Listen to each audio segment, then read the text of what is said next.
에서가 장자의 명분을 경홀히 여김이었더라. 이런 제목으로 하나님 말씀을 전하도록 하겠습니다.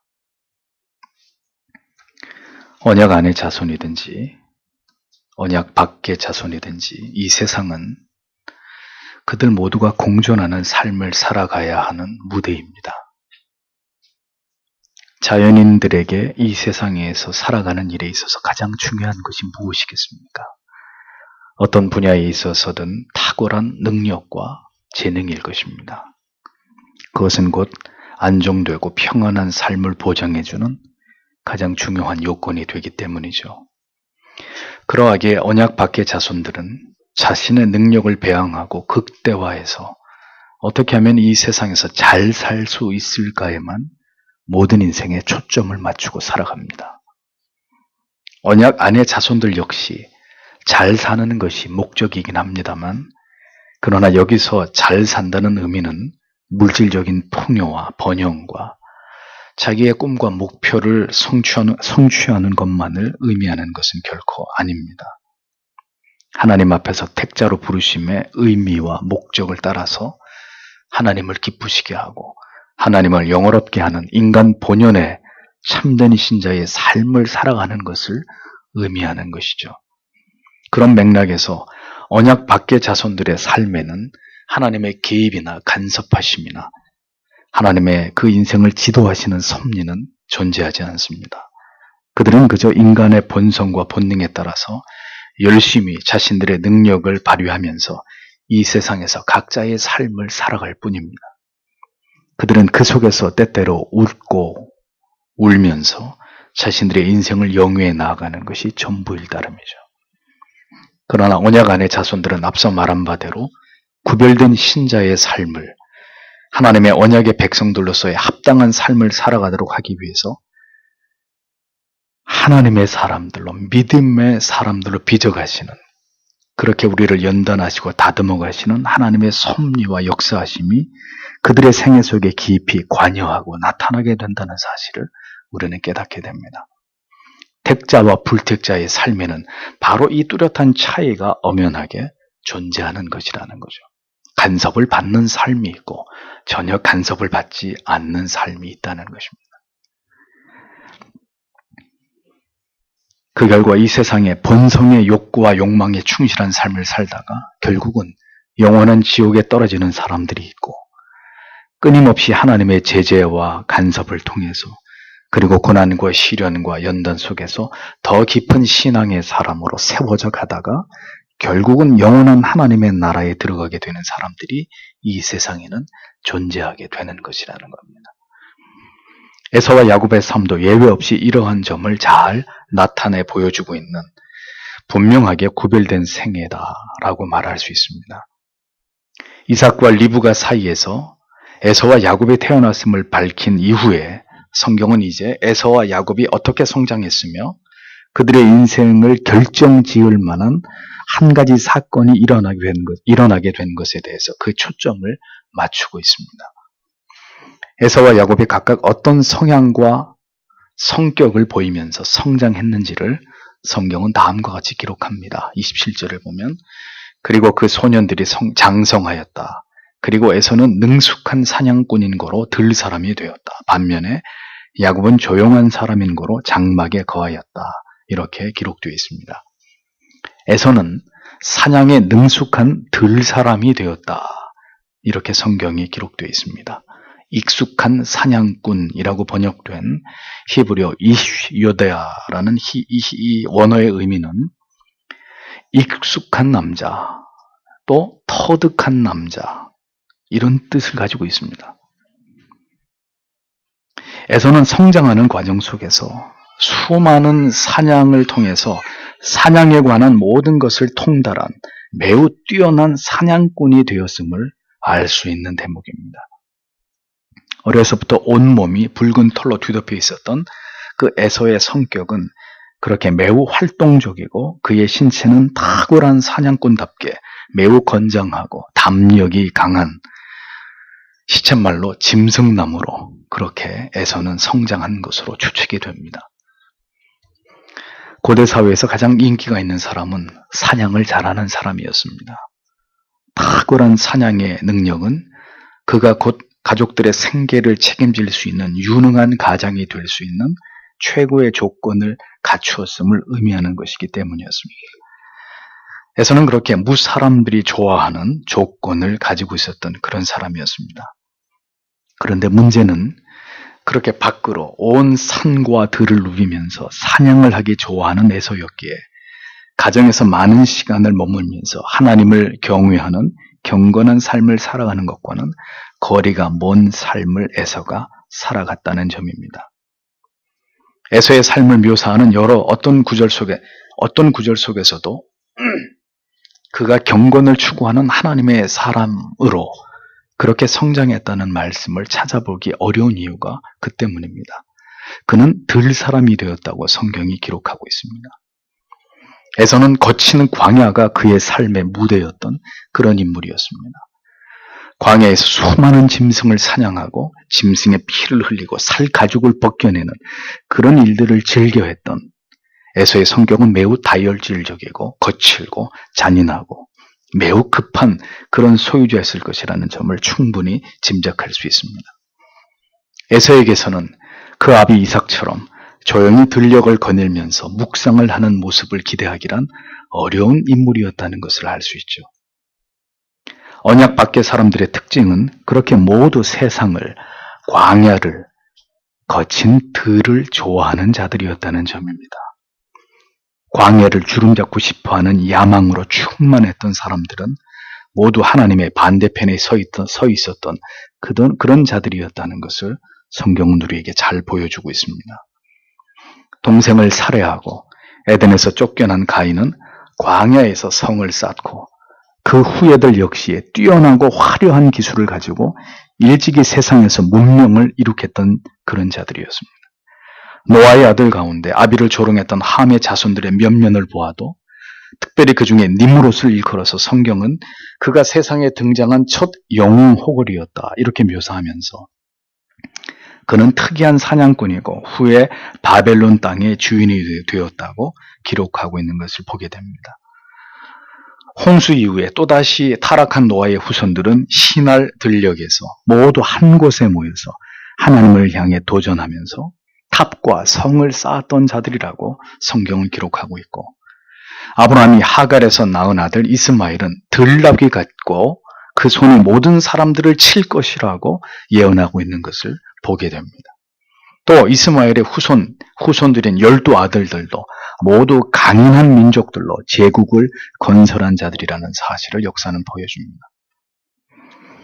하나님을 대적하고 하나님을 경외하는 것과 거리가 먼 언약 밖의 사람들의 주 활동 무대는 언제나 들이었다는 것입니다.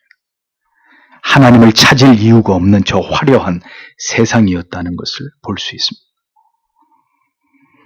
지금도 하나님을 알지 못하는 자들의 삶을 보십시오. 매일매일 세상에서 치열한 삶을 살아가면서 오직 약육강식에 강한 자가 약한 자를 지배하는 이 정글의 법칙과 원리를 신봉하면서 살아가고 있는 세상 사람들의 모습을 볼 수 있지 않습니까? 그들의 삶에 하나님을 끼워 넣을 틈은 조금도 보이지 않습니다. 광활한 세상은 오직 자신들의 꿈을 이루기 위한 기회의 무대이고 경쟁의 장이고 이 세상에서 최고가 되는 것만이 존재의 목적이고 이유인 자들, 그들이 바로 들사람, 에서의 후예들의 모습이라는 것입니다. 에서에 관한 통찰은 뒤에서 다시 언급하도록 하고 그 다음 야곱을 묘사하고 있는 구절을 주목해 보겠습니다. 야곱은 종용한 사람인 고로 장막에 거하니 라고 기록하고 있습니다. 종용하다라는 말의 의미는 내성적이고 조용하고 또 완전하고 치밀한 성격의 소유됨을 뜻하는 그런 단어입니다. 야곱의 주 활동 무대는 에서와 달리 들이 아니라 장막이었습니다. 즉 야곱은 에서와 달리 집안에 머물기를 좋아했고 아버지의 가업을 이어서 목축업에 종사를 했던 것으로 보입니다. 그는 한마디로 조용한 초식남이었다는 거죠. 가정에 머무르는 시간이 많았기 때문에 야곱은 당연히 부모님과 함께하는 시간이 많았을 것이고 그러하기에 특별히 어머니 리브가와 많은 대화를 나누고 모자간의 각별한 교감과 친밀함을 가졌던 그런 아들이었다는 것을 쉽게 추측해 볼 수 있습니다. 가정적인 사람치고 야성적이고 다혈질적이고 밖으로 나돌면서 성격이 급한 사람은 드뭅니다. 집안에 머물기를 좋아하는 사람은 보통 사색이나 독서를 좋아하고 동적인 것보다는 정적인 것을 좋아하는 성격 자체가 온화하고 조용한 경우들이 대부분인 것을 볼 수 있죠. 어머니 리브가가 야곱을 좋아할 수밖에 없었던 까닭은 바로 그런 이유가 야곱에게 있었기 때문입니다. 대부분 자신과 반대의 성격을 좋아하는 경향이 사람들에게 있습니다. 이는 배우자에게 대해서도 그렇고 자식에 대해서도 마찬가지인 경우가 있습니다. 아버지가 묵상과 사색을 좋아하는 조용한 성격이라면 조금 대범하고 씩씩하고 활동적인 성격의 아들을 좋아하게 되고, 어머니가 10마리의 낙타에게 몇 시간 동안을 뛰어다니면서 물을 먹일 정도로 활동적인 성격이라면 상대적으로 조용하고 온순한 성격의 아들에게 더 끌릴 수가 있었을 것입니다. 그래서였을까요? 이삭과 리브가는 에서와 야곱을 각각 편애했다고 성경은 기록하고 있습니다. 28절을 보십시오. 그리고 이삭은 그의 사냥한 고기를 먹었으므로 에서를 사랑하였다. 그러나 리브가는 야곱을 사랑하였다. 이렇게 기록하고 있습니다. 이삭은 사냥을 해서 잡은 고기로 자신을 즐겁게 해주는 에서를 사랑했습니다. 자신에게 없는 부분을 가진 매우 활동적인 아들 에서를 좋아했고, 무엇보다 그가 직접 사냥을 해서 대접을 했던 고기 요리를 이삭은 즐겼습니다. 리브가는 언제나 조용히 어머니와 깊은 대화를 나누기를 좋아하면서 집안일을 돕는 자상한 아들 야곱을 사랑했습니다. 하나님을 경외했던 믿음의 부모 이삭과 리브가에게서도 이와 같이 자식 사랑에 있어서만큼은 지극히 인간적인 연약함을 보게 됩니다. 이삭과 리브가는 편애 없이 두 형제를 공통적으로 사랑해야만 했습니다. 그들의 어떤 면을 더 좋아하고 그로 인해서 자기들의 기쁨을 거기서 얻고자 하기보다는 두 형제를 있는 모습 그대로 인정해주고 모두 하나님을 경외하는 믿음의 사람들로 자라게 하는 일에 공평한 노력을 기울여야 했습니다. 에서가 들녘을 누비면서 사냥을 하는 동안 이삭은 뭘 했을까요? 그가 잡은 고기로 만들어준 고기 요리나 즐길 줄 알았지. 에서를 앉혀놓고 진지하게 그에게 에서에게 필요한 부분이 무엇이고 하나님을 경외하는 도에 대해서 가르치는 일을 이삭은 등한히 했을 것입니다. 에서만을 사랑할 것이 아니라 조용한 아들 이삭에게도 듬뿍 애정을 표현하면서 동일하게 사랑해 주었어야 했습니다. 리브가 역시 야곱하고만 시간을 보낼 것이 아니라 큰아들 에서를 자주 불러들여서 그가 무엇에 집중해야 될지, 그에게 정말 중요한 것은 무엇인지를 가르치고 그의 부족한 부분을 감싸주면서 그를 위해 하나님 앞에 기도했어야 했습니다. 그러나 성경은 정확하게 말씀하고 있습니다. 이삭은 에서가 사냥해온 고기를 먹으면서 그를 사랑했다고 했습니다. 리브가는 에서가 아닌 야곱만을 사랑했다고 기록하고 있습니다. 두 부모의 자식에 대한 편애를 성경은 정확하게 기록해 놓고 있는 것을 볼 수 있습니다. 이삭과 리브가는 하나님 앞에서 자식을 신앙으로 교육해야 될 거룩한 직무를 유기한 자들이었습니다. 이삭과 리브가는 자신들이 선호하는 성향과 취향에 따라서 자식들을 편애한 매우 중대한 죄를 범한 자들이었습니다. 하나님의 말씀으로 자녀는 양육해야 하는 당위에서 벗어나서 자신들의 마음이 가는 자식만을 품고 사랑하고 그들이 주는 기쁨만을 즐긴 부모로서 참으로 어리석었던 점이 성경에 고스란히 드러나고 있습니다. 부모님들은 이 말씀을 통해서 중대한 교훈을 얻으셔야 합니다. 자녀들에게 어떤 기쁨을 얻기 이전에 그들을 먼저 하나님의 사람들로 양육하고 하나님을 경외하는 자들로 바로 교육하는 일은 그 어떤 부모의 사명보다 더 중요한 일이라는 것을 절대로 잊어서는 안 됩니다. 사냥을 해온 짐승으로 요리를 즐기는 마음보다는 자식의 영혼을 걱정했어야 했습니다. 우수한 성적으로 좋은 대학에 입학하고 졸업을 해서 대기업에 취직을 하고 전문직에 종사함으로 부모의 마음을 흐뭇하게 하는 것만이 전부가 아니라 내 자녀가 하나님이 보시기에도 신앙에 있어서 우등생이 되게 하는 일에 부모님들은 더 많은 노력을 기울여야 된다는 사실을 잊지 마십시오.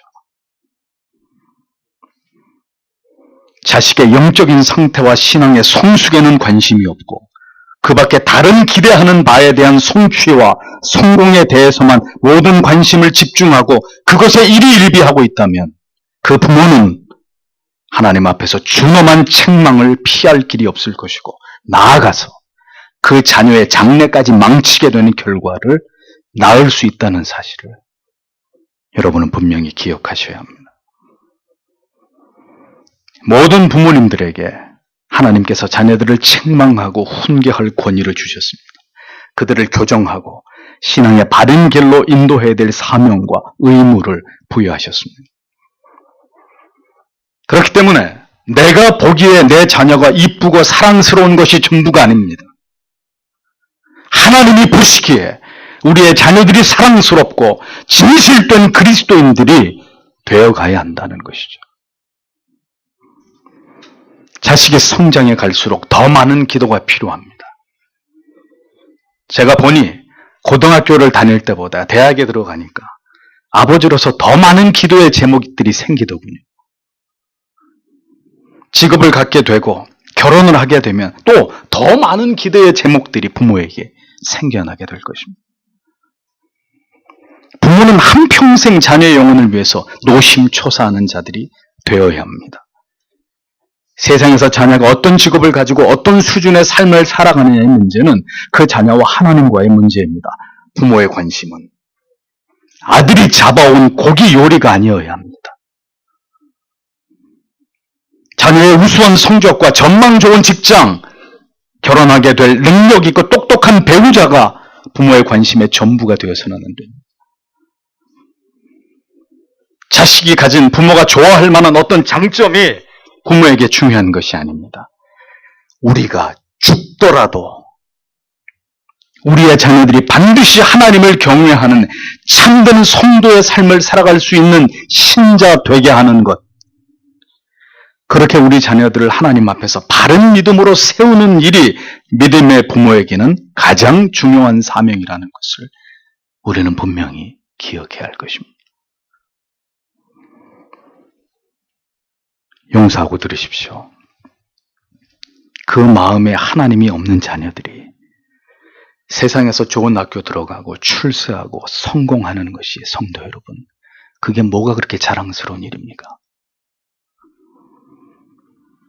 도무지 신앙의 상식으로 이해가 되지 않는 모습들을 목사는 많이 보아왔습니다. 심히 마음이 언짢고 불편합니다.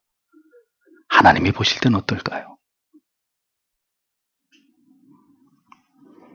자녀의 영혼 때문에 하나님을 멀리하고 예배와 기도와 말씀과 멀어지고 있는 자녀 때문에 눈물을 삼키면서 그렇게 애통하면서 마치 부모된 자신이 하나님 앞에 죄를 지은 사람인 것처럼 그렇게 오늘도 간절히 자녀의 영혼을 위해서 기도하는 부모님들이 얼마나 되겠습니까?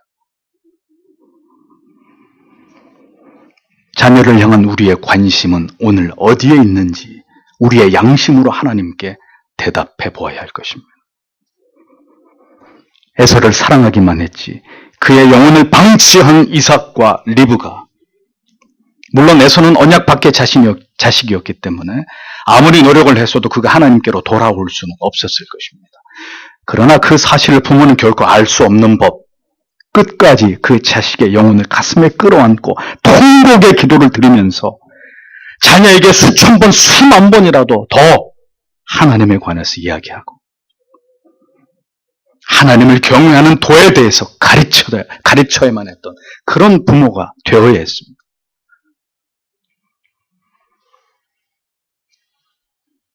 내 자식이 지옥으로 떨어질 영원한 멸망의 백성이 될 수 있는데도 여러분 마음 가운데 두려움과 안타까움이 없다면 우리는 하나님의 사람이 아닐 것입니다. 이삭은 에서의 영혼을 걱정해서 했고 야곱도 지극히 사랑해서 했습니다. 리브가 역시 에서의 영혼을, 그의 세상에 치우쳐 있는 그 삶을 걱정하면서 그를 위해 기도하고 에서를 끌어안고 사랑하는 일에 더 마음을 쏟았어야 됐습니다. 성경이 왜 이 말씀을, 이 구절을 기록해 놓고 있는지를 성도 여러분, 우리의 마음에 깊이 새길 필요가 있습니다. 이제 성경은 두 형제 사이에 일어난 한 사건에 주목하고 있습니다. 29절에서 30절을 보십시오. 그리고 야곱이 죽을 끓였다. 그때 에서가 들에서부터 들어왔다.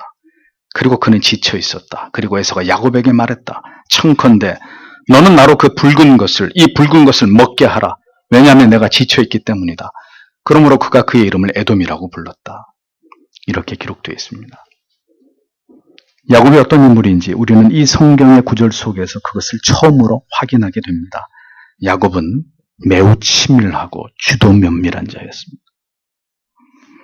에서가 들에 나가서 사냥을 하고 돌아올 때면 항상 그러하듯이 매우 허기가 질 것이라는 것을 야곱은 잘 알고 있었습니다. 그는 치밀하게 계획을 세우고 어느 날 팥죽을 준비했던 것입니다. 한글 성경에는 팥죽이라고 번역되어 있지만 이 요리는 당시 사람들이 즐겨 먹던 젓갈색의 편두콩과 양파와 감람류를 섞어서 만든 죽이었습니다. 어머니와 함께하는 시간이 많았던 야곱에게 팥죽을 쓰는 일은 에서가 사냥을 하고 그것으로 요리를 하는 일만큼 어려운 일이 아니었을 것입니다. 어느 날 우연히 죽을 썼는데 에서가 마침 그 시간에 집으로 돌아온 것이 아닙니다. 이 일은 용이 주도하게 장자권을 양도받기 위해서 야곱에 의해서 주도 면밀하게 계획된 일이었다는 겁니다. 조용하고 치밀한 사람을 덤벙거리고 성격 급한 사람이 힘으로는 이길 수 있어도 머리로는 절대로 이기지 못합니다. 교활한 사람이 언제나 어리숙한 사람을 이용하는 법입니다. 야곱에게는 형 에서에게 없는 교활함이 있었습니다.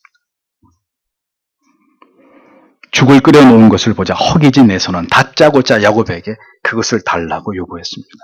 에서가 얼마나 성격이 급하고 허둥거리는 다혈질의 사람인지를 알 수 있는 대목은 붉은 죽을 달라고 하지 않고 성경에 뭐라고 돼 있죠? 붉은 것을 달라 이렇게 말한 부분에서 잘 드러납니다. 성격이 급한 사람은 밥을 주십시오. 나에게 식사를 주십시오. 이렇게 정중하게 여유 있게 말하지 않고 보통 뭐라 그러죠? 그거 좀 빨리 가져오라고. 예. 배고파 죽겠으니까 그거 좀 빨리 가져오라고. 이렇게 쉽게 표현을 하지 않습니까? 붉은 털, 붉은 것을 달라 한 에서는 이 붉다라는 의미의 에돔이라는 별명을 그래서 가지게 됐다고 성경이 기록하면서 결국 에서는 에돔 족속의 조상이 되어서 훗날 이스라엘을 괴롭히는 존재가 됨을 성경은 밝혀두고 있습니다. 팥죽을 요구하는 에서에게 야곱은 이제 기다렸다는 듯이 다음과 같이 말합니다. 31절을 보십시오. 그리고 야곱이 말하였다. 너는 지금 바로 내가 가진 장자권을 나에게 팔아라. 이렇게 기록하고 있습니다. 족장시대의 장자권이란 두 가지의 특권을 갖게 되는 것을 의미합니다. 첫째는 아버지의 뒤를 이어서 한 가정의 우두머리가 되어서 집안의 모든 대소사를 결정하는 통솔권을 가진 자가 되는 것입니다. 두 번째는 재산의 2배를 상속받을 수 있는 권한을 갖게 되는 것입니다.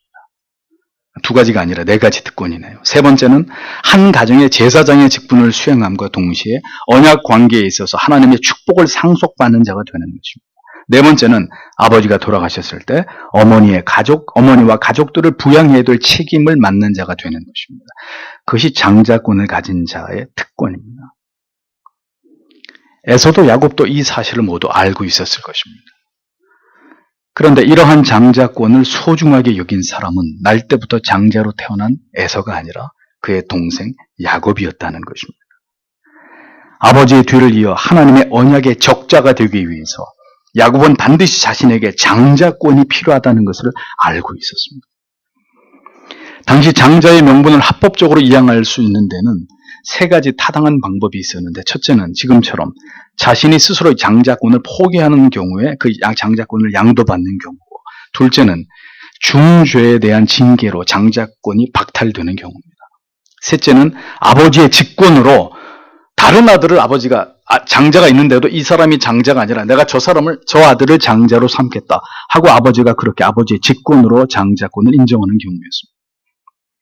자, 이 세 경우 중에 가장 현실 가능한 방법은 바로 첫 번째로 형 에서가 스스로 장자권을 포기하는 것이라고 야곱은 결론을 내리고, 이제 에서로 하여금 스스로 장자권을 포기하도록 야곱은 덫을 놓았던 것을 성경이 보여주고 있는 거죠.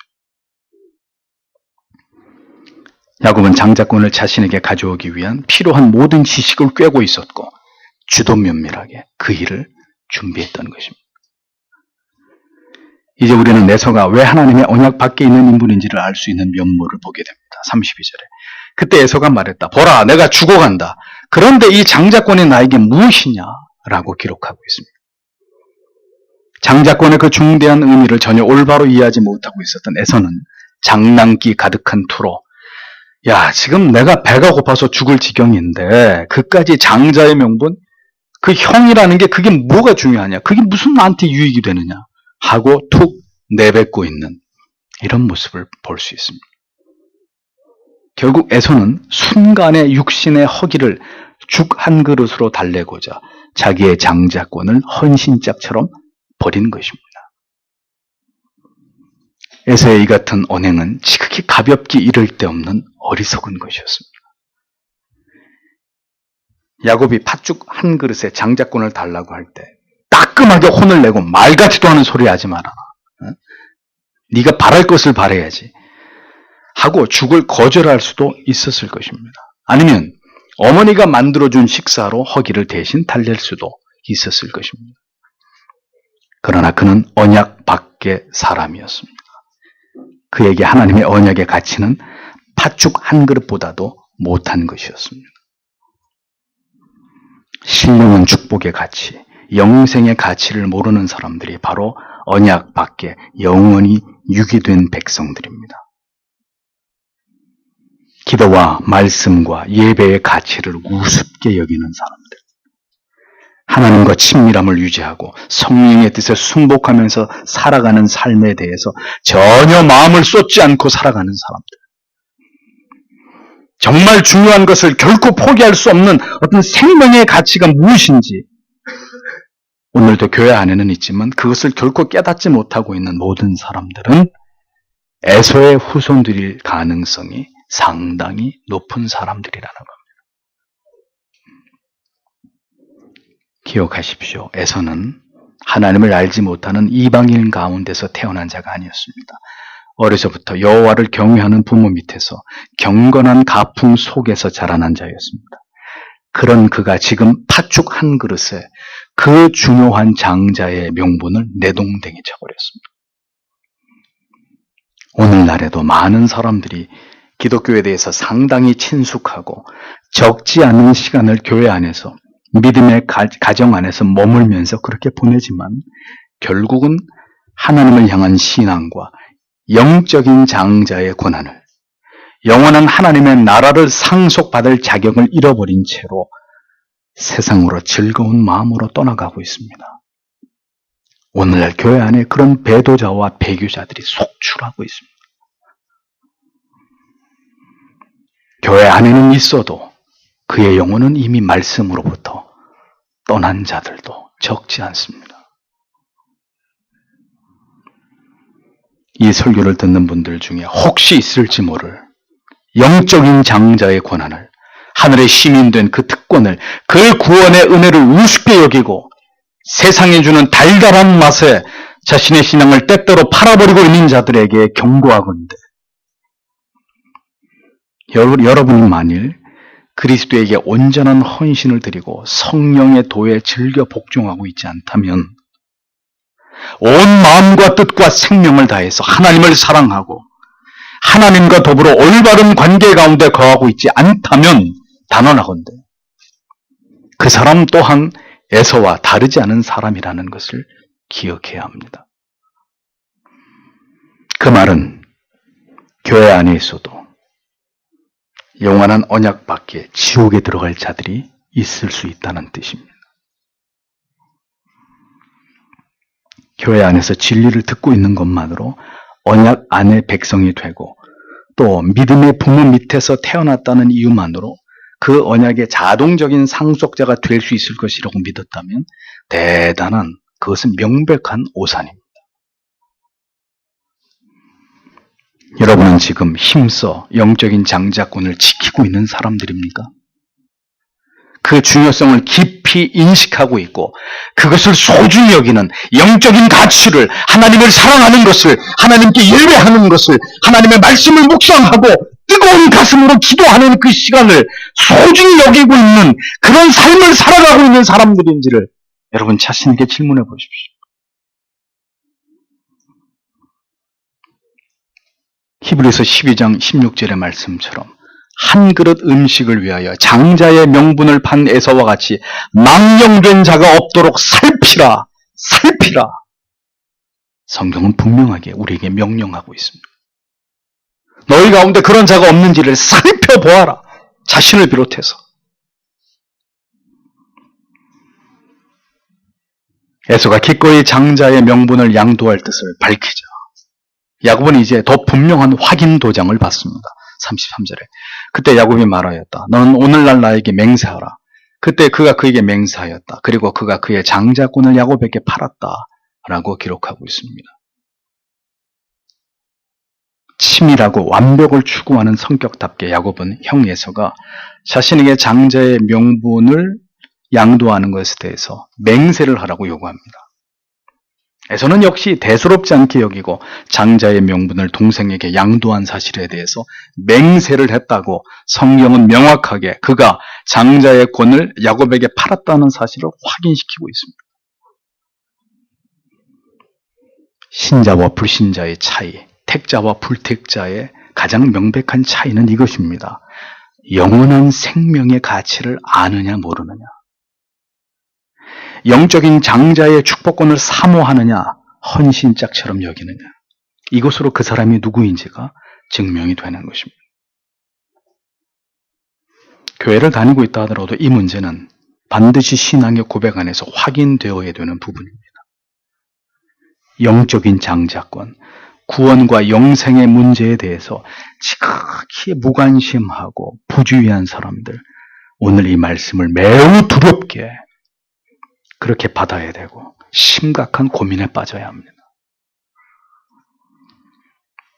오늘도 육적인 허기를 채우기 위해서, 인간적인 욕망과 쾌락을 위해서 이 세상에서 보다 윤택하고 편안한 삶을 살기 위해서 신자가 지켜야 될 영적인 가치들을 쉽게 포기해버리고 거룩하고 신령한 가치를 추구하는 일에 한없이 게으르고 나태한 삶에 대해서 언제나 핑계와 변명으로 일관하고 있다면 그 사람이 바로 교회 안에 있지만 언약 밖에 있는 에사와 같은 자라고 분명히 말할 수 있을 것입니다. 마지막 절에서 우리는 에서의 모습을 통해서 언약 밖의 백성들의 천박하고 지극히 세속적인 그들의 유기됨이 마땅히 여겨지는 경솔한 면을 보게 됩니다. 34절에 그때 야곱이 에서에게 떡과 팥죽을 주었다. 그래서 그가 먹었다. 그리고 그가 마셨다. 그리고 그가 일어나 갔다. 이와 같이 에서는 그의 장자권을 멸시하였다. 이렇게 적고 있습니다. 본절은 에서가 취한 세 가지 동사를 각각 와우라는 한글로 그리고라는 접속사를 사용해서 연속적으로 표현한 문법을 취한 것을 보여줍니다. 이것은 성경이 에서의 행동 하나하나를 짚어가면서 그가 무척 어리석은 행동을 했다는 사실을 강조해서 묘사하려고 하기 때문입니다. 에서의 장자의 명분은 자연적으로 얻은 것이었지만 약속과 섭리에 의해서 야곱에게로 넘어가기도 했습니다. 야곱은 하나님의 언약의 축복의 계승자가 되고자 하는 간절한 마음이 있었습니다. 그것은 아마도 하나님께서 자신이 태어나기 전에 그의 어머니에게 무엇을 예언해 주셨는지를 어머니 리브가를 통해서 수도 없이 야곱이 들었기 때문일 가능성이 굉장히 높습니다. 어떤 예언일까요? 큰 자는 어린 자를 섬기리라. 야곱은 이 예언이 어떻게 자신에게 실현될지를 하나님의 섭리를 기다리면서 그러나 조용히 인내했어야 되는데 야곱은 하나님의 예언이 이루어지기를 기다리지 못하고 자신이 직접 그 예언이 자신에게 성취될 수 있는 방안을 강구한 것입니다. 그리고 그것을 실행했고 마침내 그 목적을 달성하게 된 것이죠. 야곱은 이 사건 이후에 성경에서 끊임없이 속이는 자로서의 치밀한 면모를 드러내면서 하나님의 축복을 탐하는 삶을 살아가는 것을 보여줍니다. 그의 방법은 분명히 잘못된 것이나 하나님께서는 그가 취한 방법을 통해서 마침내 그에게 장자의 축복이 허락되고 하나님의 언약이 그를 통해 계승되도록 섭리하신 것을 보여줍니다. 그 모든 이유는 야곱의 이러한 교활함까지도 허용된 까닭은 오직 하나입니다. 하나님께서는 야곱을 사랑하시기로 작정하셨기 때문이죠. 그러면 에서를 보겠습니다. 팥죽 한 그릇에 장자의 명분을 팔아버리고 그는 동생으로부터 떡과 팥죽으로 배를 채웠습니다. 그리고 어떻게 했습니까? 그리고 먹었다. 그리고 마셨다. 그리고 떠났다. 에서의 인생관은 먹고 마시고 그리고 또다시 자기가 즐거워하는 삶을 살아가는 것, 그것이 에서의 삶의 전부였다는 이야기입니다. 먹고 마시고 즐거워하면서 살아가는 것, 그것이 인생이라고 믿었던, 그것이 행복이라고 여겼던, 그것이 에서의 가치관이었습니다. 이것이 바로 세상 사람들의, 언약 밖의 사람들의 가치관이고 그들의 인생관입니다. 그저 오늘도 내일도 돈이 있어서 먹고 마시고 즐거워하면 그것으로 족하다. 장자의 명분, 신령한 축복, 영원한 삶, 그런 따위는 안중에도 없는 사람들. 그 사람들이 바로 에서의 후손들인 것이죠. 성경은 명백히 말씀하고 있습니다. 에서가 장자의 명분을 경홀히 여김이었더라. 원문의 번역은 멸시했다. 멸시했기 때문이다. 영적인 모든 가치들을 멸시하는 삶을 살아가고 있는 사람들. 자신의 입술과 마음은 아니라고 말하지만 그의 모든 삶의 내용이 먹고 마시고 내가 즐거워하는 일들을 하면서 내 인생을 그저 즐겁게 살아가고 있을 뿐인 모든 사람들은 모두 에서와 가까운 사람들이라는 것을 기억할 필요가 있는 것이죠. 영적인 것에는 전혀 관심이 없고 오늘은 누구를 만나서 뭘 먹고 어디를 쏘다니고 어디를 관광하고 어떤 즐거운 일을 하면서 하루를 보내고 에서의 그것과 꼭 닮은 사람의 모습이라는 겁니다. 이 세상에서 먹고 마시고 폼나게 살면서 오늘도 내일도 그저 즐기면서 살아가는 것, 그것이 인생이라고 믿고 싶습니까? 그게 인생이 아니라 그게 하나님을 멸시하는 삶인 거예요. 하나님을 우습게 여기는, 하나님을 조롱하는 삶인 거예요. 하나님이 그 속에 없는 빈 껍데기 같은 영혼들의 삶의 단명도가 오늘도 먹고 마시고 놀자, 즐기자, 그것이라는 거예요. 예수 안 믿는 사람들은 열심히 살죠. 열심히 돈 법니다. 왜요? 먹고 마시고 즐기려고. 그러니 그것은 열심히 사는 것이 아닙니다. 그것은 거듭난 구원받은 성도의 삶과는 무관한 삶입니다. 그리스도께서 오심은 그리고 우리를 위해 자신을 버려 십자가에서 죽으시기까지 우리를 사랑하시고 하나님과 연합케 하심으로 우리를 그 구원으로 부르신 이유는 이 세상에서 고작 잘 먹고 잘 입고 그렇게 우리의 일들을 즐거워하면서 하루하루를 살아가게 하기 위함이 절대로 아니라는 것을 잊어버리지 마십시오. 무엇을 위해서 여러분은 오늘을 살아가고 있습니까? 여러분에게서 여러분이 에서의 후예가 아닌 어떤 삶의 증거가 여러분의 삶 가운데 나타나고 있는지를 생각해 보십시오. 영적인 장자의 명분과 특권을 가볍게 여기고 여러분이 세상에서 즐거운 웃음으로 시간을 흘려버리고 있을 때 성령은 여러분 안에서 말할 수 없는 탄식 속에서 여러분을 위해서 간구하고 계신다는 것을 생각하십시오. 깨달음을 얻고 다시 하나님께로 돌아오는 사람들이 복이 있는 사람들입니다. 야곱처럼 우리 역시 교활한 죄성이 있고 우리의 죄된 욕망이 있지만 그것이 이 세상에서 먹고 마시고 즐거워하는 것이라면 그것은 영원한 멸망이 예고된 길로 가는 것일 뿐이고, 그것이 영적인 거룩한 욕심이고 하나님께 어떤 신령한 축복과 은혜를 받고자 하는 열망이라면 하나님의 연단을 통해서 결국 성숙한 믿음의 사람으로 세워지는 야곱에게 주신 은총을 우리도 결국 누리게 된다는 사실을, 우리의 결말이 그렇게 된다는 사실을 우리는 말씀을 통해서 분명하게 깨달을 필요가 있습니다. 여러분은 오늘 장자의 명분을 빼앗아서라도, 물론 그것은 옳은 일은 아니었지만 그런 열정으로 하나님의 언약의 축복을 쟁취하려고 하는 그런 거룩한 영적인 욕망이 우리 안에 있는지를 생각해 봐야 합니다. 거룩한 가치들, 세속적이고 육적인 가치가 아니라 거룩하고 영적인 가치들에 대한 야곱 같은 큰 목마름이 오늘 우리에게도 있는지를 확인해 봐야 합니다. 오늘 우리의 삶은 무엇을 갈망하고 있는 삶이고 무엇으로 채워져 가고 있는 삶인지를 돌아보십시오. 장자의 명분을 경홀히 여기고 있는, 그것을 멸시하는 에서와 내가 닮은 꼴인지, 아니면 하나님의 약속, 하나님의 언약을 추구하면서 하나님의 사람이 되고자 하는 거룩한 열정을 가진 야곱의 그 영혼을 오늘도 내가 가지고 있는 것인지, 이 말씀 앞에 깊이 생각해보고 하나님 앞에서 어떤 삶을 붙들어야 될지를 심사숙고하시는 그런 은혜와 깨달음이 우리 모두에게 있어야 될 줄 믿습니다. 기도하겠습니다.